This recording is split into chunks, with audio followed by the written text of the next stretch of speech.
April 14th, 8:30 p.m. Visibility is good and the horizon is clear.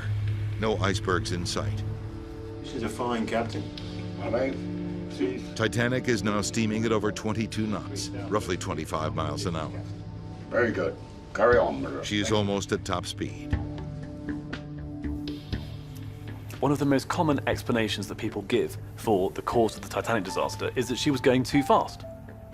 And yet, when you look at the evidence, what you see is that captain after captain testifies to having experienced it to be totally safe to keep to full speed in ice in clear weather.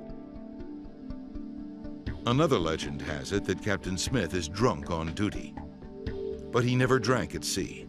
Right.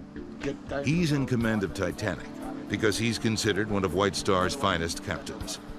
Titanic is their fourth large ocean liner he's taken on its maiden voyage.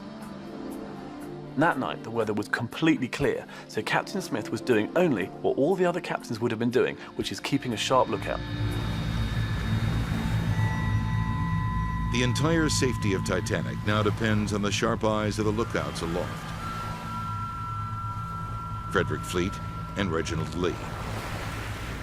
Another thing that's been blamed for the Titanic disaster is that the lookouts didn't have binoculars. And it is true that binoculars were scheduled to be in the crow's nest, but they weren't in it for that journey.